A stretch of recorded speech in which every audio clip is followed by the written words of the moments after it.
दक्ष के इस श्राप से तो मानो जैसे पूरे संसार में पूजा पाठ करना ही निषेध हो गया था। शिव की आराधना किए बिना भला कोई यज्ञ कैसे आयोजित कर सकता है? तब नारद मुनि अपने भ्राता दक्ष को समझाने उनके पास पहुंचे और उनसे कहा,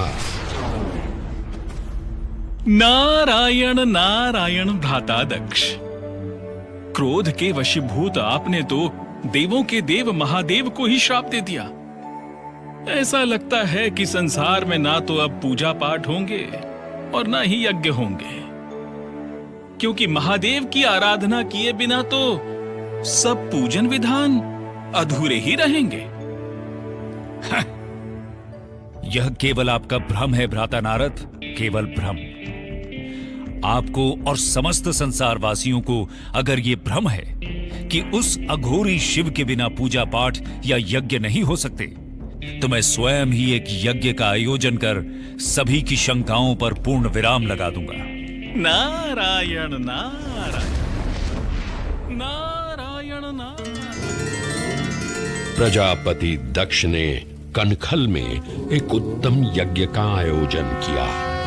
उस यज्ञ में सम्मिलित होने के लिए प्रजापति ने ब्रह्मा, विष्णु, इंद्र एवं सभी अन्य देवी देवताओं को आमंत्रित किया, परंतु अपनी बात सिद्ध करने हेतु उन्होंने भगवान शिव और सती को निमंत्रण नहीं भेजा। जब सती को ये ज्ञात हुआ तो वो स्वयं ही यज्ञ में सम्मिलित होने एवं अपने पिता से मिलने कनखल जा पहुंची। सती को देखकर प्रजापति दक्ष क्रोधित हुए और उन्होंने अपनी ही पुत्री का तिरस्कार करते हुए कहा, जब तुम्हें और तुम्हारे शिव को निमंत्रण ही नहीं दिया गया, तो तुम इस यज्ञ में क्या करने आई हो सती? यह उत्तम यज्ञ है, जाओ। यहां तुम्हारी या तुम्हारे शिव के लिए कोई स्थान नहीं है। पिताश्री, आप मेरे स्वामी शिव की निंदा बंद करें। आप ऐसा सोच भी कैसे सकते हैं कि बिना शिव की आराधना किए कोई यज्ञ सफल भी हो सकता है? अगर आप ऐसा सोचते हैं तो यह आपकी बहुत बड़ी भूल है पिताश्री, बहुत बड़ी भूल। भूल? कैसी भूल? इस यज्ञ में जिन देवताओं को उपस्थित होना चाहिए था, वे सभी यहां उपस्थित हैं। यहां संसार को भ्रमित करने वाले तुम्हारे अघोरी शिव की कोई आवश्यकता नहीं है। पिताश्री, मैं फिर कहती हूं कि शिव निंदा बंद करें। मुझे लज्जा आती है ये कहने में कि मैं आपकी पुत्री हूं। मैं अब इस देह में रहकर आपकी पुत्री बनना अस्वीकार करती हूं। मैं अभी इस अग्निकुंड में कूदकर अपनी देह का त्याग करती हूं।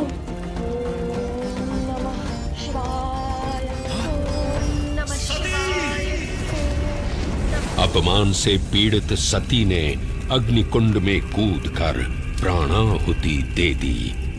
सती की मृत्यु का वृत्तांत जानकर क्रोधित शिव ने प्रलयंकारी तांडव प्रारंभ किया।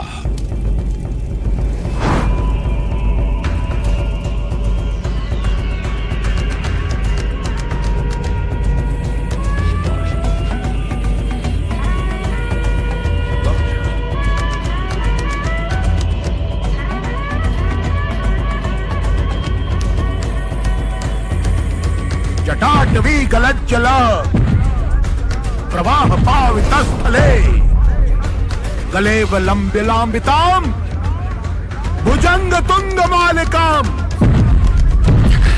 टमट्टमट्टमट्टमन्निनाद वट्टवर्वयम् चकार चंड तांडवम शिवो शिवम शिवो शिवम शिवो शिवम।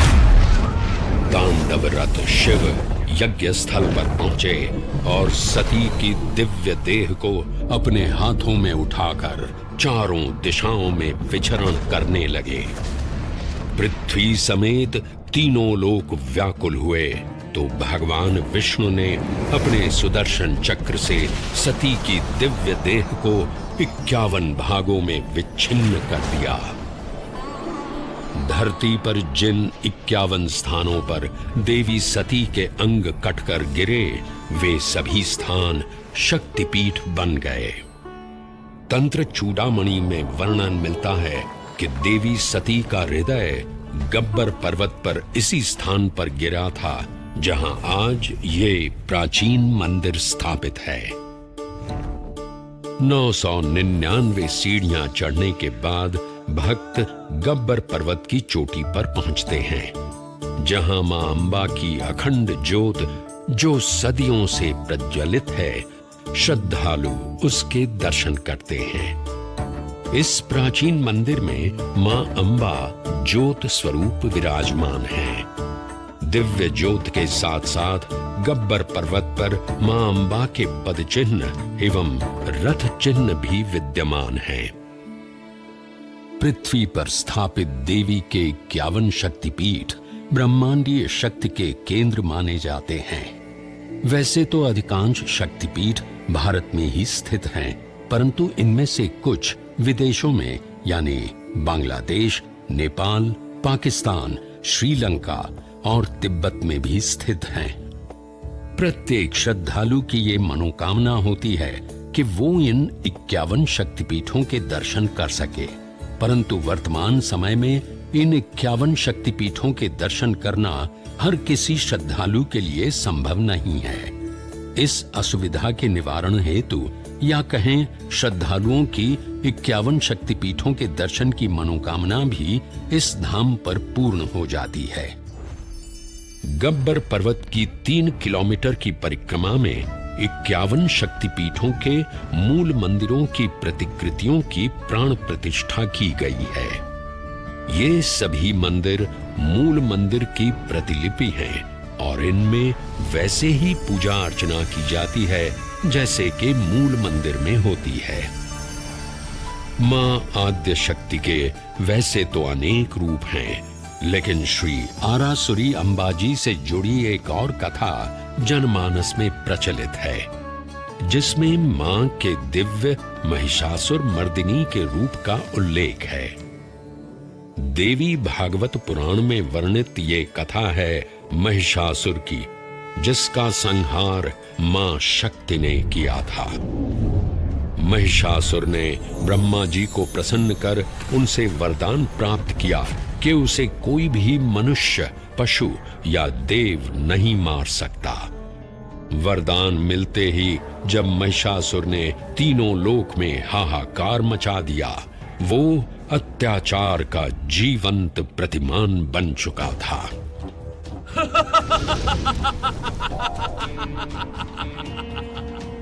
मेरी शक्तियों के समक्ष अब कोई भी देवता या मनुष्य मुझे परास्त नहीं कर सकता। ब्रह्मा जी के वरदान से तो मैं अब काल को भी चुनौती दे सकता हूँ। मैं अजय हूँ, मैं अमर हूँ, मैं महिषासुर हूँ, महिषासुर।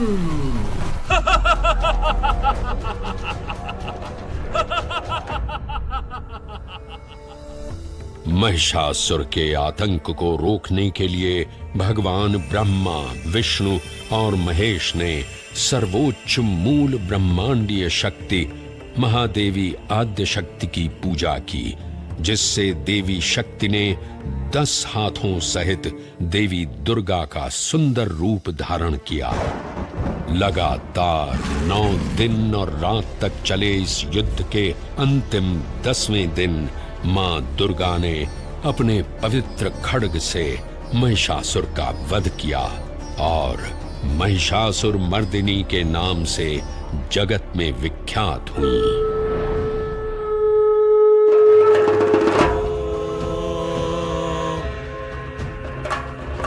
गिरिनंदिनी नंदितु मेधनि विश्व विनोदनि नंदितुने गिरिवर विंद सिरोधिनि वासिनि विष्णु विलासिनि जिष्णुनुते भगवति हे सिद्धि कुटुंबुनि भूरि कुटे जय जय हे महिषासुर हिरण्यकबरदिनि शैलसुते हो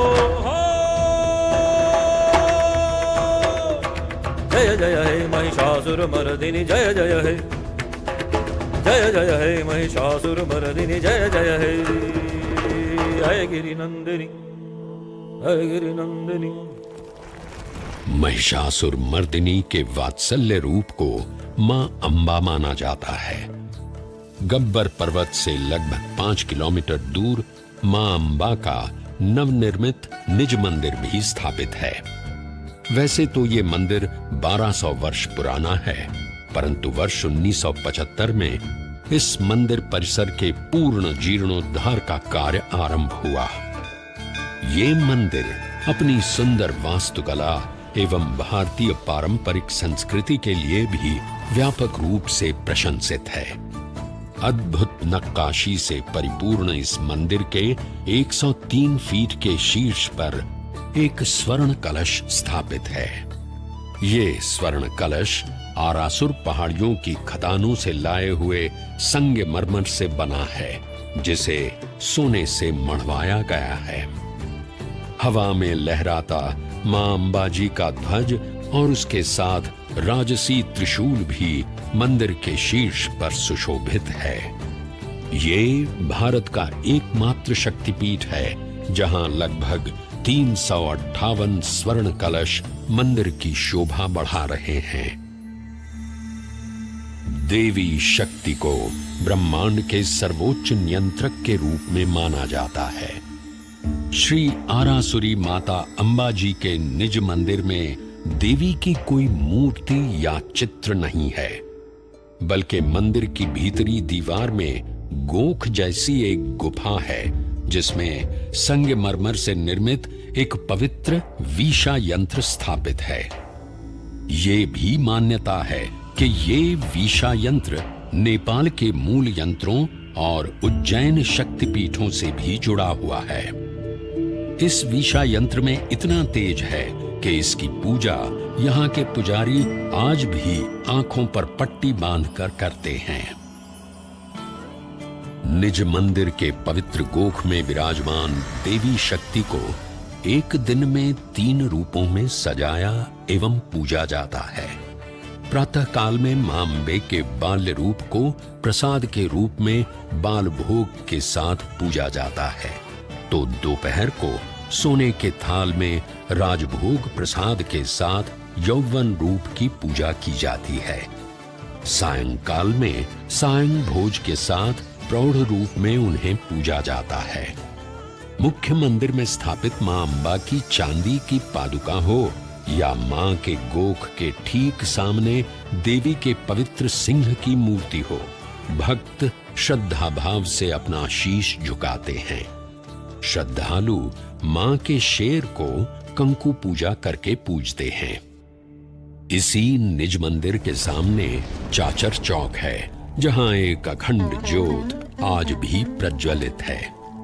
पौराणिक कथा के अनुसार इस अखंड ज्योत को मां अंबा के भक्त अखेराज ने प्रज्वलित किया था। हर युग में मां अंबा ने अपने भक्तों का उद्धार किया है और उन भक्तों में मर्यादा पुरुषोत्तम प्रभु श्री राम का नाम भी आता है। त्रेता युग में घटित ये किंवदंती आज भी यहाँ सुनाई पड़ती है। माना जाता है कि सीता माता की खोज करते हुए भगवान श्री राम और लक्ष्मण अर्बुदा के जंगलों में आए थे। यहाँ उनकी भेंट ऋषि श्रृंगी से हुई। ऋषि श्रृंगी ने ही श्री राम को देवी शक्ति की आराधना करने के लिए प्रेरित किया। मर्यादा पुरुषोत्तम भगवान श्री राम ने जब देवी की आराधना की तो मां अंबा ने उन्हें दर्शन दिए। हे राम, मैं तुम्हारी आराधना से प्रसन्न हूँ। बोलो, तुम्हें क्या वरदान चाहिए? हे जगत जननी, हे सर्वेश्वरी, आपका दर्शन प्राप्त करना ही मेरे लिए सबसे बड़ा वरदान है। आप सर्वव्यापी हैं, सब जानती हैं। अगर आप मुझे कोई वरदान देना चाहती हैं, तो कुछ ऐसा वरदान दीजिए जिससे इस संसार का कल्याण हो सके। हे दशरथ नंदन, मुझे ज्ञात है कि आप इस भूलोक पर क्यों अवतरित हुए हैं। मैं आपको दिव्य अजय बाण प्रदान करती हूं। यह बाण अचूक है। आप इससे जिस भी प्राणी पर प्रहार करेंगे उसकी मृत्यु निश्चित है। मान्यता है कि इसी अजय बाण से श्री राम ने रावण का वध किया था। श्री आरासुरी माता अंबाजी मंदिर के ठीक पीछे समर्पित अजय माता मंदिर स्थित है। यहां से लगभग 8 किलोमीटर की दूरी पर कोटेश्वर महादेव का एक प्राचीन मंदिर विद्यमान है। आज भी ऐसा विश्वास है कि रामायण के रचयिता महर्षि वाल्मीकि का एक आश्रम इसी स्थान पर स्थापित था। ये पावन स्थान वैदिक कुंवारी नदी सरस्वती के उद्गम स्थल के रूप में भी जाना जाता है। आस्थाएं युगों के महासागर लांघती हुई समय की धार पर अनवरत यात्रा करती हैं। अंबा मां के इस पावन धाम का महात्म्य भी त्रेता को लांघकर द्वापर तक चला आया। मान्यता है कि गब्बर पर्वत पर ही भगवान श्री कृष्ण का मुंडन हुआ था। इसी मान्यता के चलते आज भी श्री आरासुरी माता अंबाजी मंदिर के पीछे स्थित मानसरोवर कुंड में लोग मुंडन संस्कार के लिए आते हैं। महाभारत ग्रंथ में भी इस दिव्य स्थान का वर्णन मिलता है। ऐसा कहा जाता है कि राजकुमारी रुक्मिणी ने भाद्रपद की पूर्णिमा के दिन गब्बर पहाड़ी पर श्री कृष्ण से विवाह करने के लिए मां अंबा की आराधना की थी। मां अंबा ने प्रसन्न होकर उन्हें श्री कृष्ण की अर्धांगिनी होने का आशीर्वाद दिया था। ऐसी मान्यता है कि इस प्रसंग के पश्चात ही इसी दिव्य स्थान पर पहली बार नवरात्रि पर्व गुजराती गरबा शैली में मनाया गया था।